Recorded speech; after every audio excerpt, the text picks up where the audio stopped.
સુરત જિલ્લાના 84 તાલુકાના રાજગરી ગામના ગ્રામજનોએ ગામના સરકારી સર્વે બ્લોક નંબર પર આવેલી વર્ષો જૂની પાણીની લાઇનને સુરત જીઆઈડીસી દ્વારા કબજે કરવાનો પ્રયાસ કરવામાં આવી રહ્યા હોવાના આક્ષેપ સાથે કલેક્ટરને લેખિત રજૂઆત કરવામાં આવી છે। ગ્રામજનોના જણાવ્યા અનુસાર સરકારી સર્વે નંબર પર આવેલી આ પાણીની લાઇન પશુપાલકો માટે જીવાદોરી સમાન છે। અહીં ગામના પશુઓને પાણી પીવડાવવાથી ઉપરાંત અનેક પરિવારોની રોજીરોટી પશુપાલન સાથે સંકળાયેલી હોવાથી આ જગ્યા અત્યંત મહત્વપૂર્ણ છે।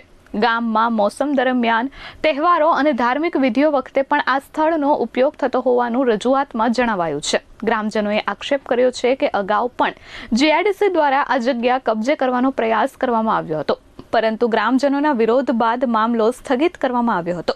હવે ફરીથી પાણીની લાઇન કબજે કરવાની પ્રક્રિયા હાથ ધરાતી હોવાનો ગ્રામજનોએ વિરોધ નોંધાવ્યો છે।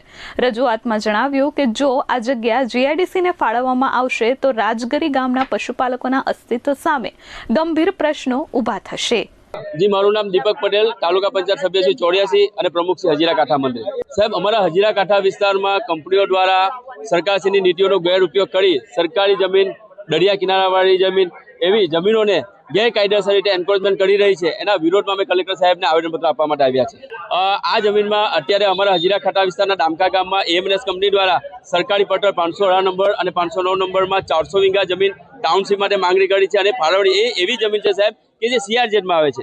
અને 2006ની જે સુગનાબેન ભટ્ટની કમિટી દ્વારા જે રિપોર્ટ બનાવવામાં આવ્યો હતો એ રિપોર્ટમાં સ્પષ્ટ જણાવ્યું કે આ તેના ખાડીવાળો વિસ્તાર છે અને એ ફ્લડ રિલેટેડ ઝોન છે, એટલે આવી જમીન ફાળવવામાં ન આવે એ સ્પષ્ટ લખવામાં આવ્યું। છતાં પણ આ જમીન ફાળવવામાં આવી એનો ઉગ્ર વિરોધ કરવા માટે આવે છે। સાથે સાથે સાહેબ રાજગીરી ગામમાં સર્વે નંબર 52 જે સરકારી પટ્ટર છે એ જીઆઈડીસી માટે સાહેબ ફાળવવાની તૈયારી ચાલે છે। એનો પણ અમે ખુલ્લો વિરોધ કર્યા કે સાહેબ જે સરકારી સર્વે નંબર 52 છે સાહેબ એ 4 ગામની વચ્ચે છે, રાજગીરી, મોરા, ભટલાઈ અને ડામકા। જો સાહેબ 4 ગામની વચ્ચે જીઆઈડીસી બનાવવા આવશે તો સાહેબ ગામ લોકોનું અસ્તિત્વ જોખમાઈ જશે। એના સ્પષ્ટ વિરોધ માટે અમે અહીંયા આવ્યા છીએ। આ ખાસ કરીને એમએનએસ, અડાણી અને જીઆઈડીસી આ 3 કંપનીઓ દ્વારા ખુલ્લેઆમ એન્ક્રોચમેન્ટ, ગેરકાયદેસર એન્ક્રોચમેન્ટ કરવામાં આવી રહ્યો છે, એનો અમે સ્પષ્ટ અને ખુલ્લો વિરોધ કરવા માટે આવ્યા છે। Bureau report S24 news, Surat.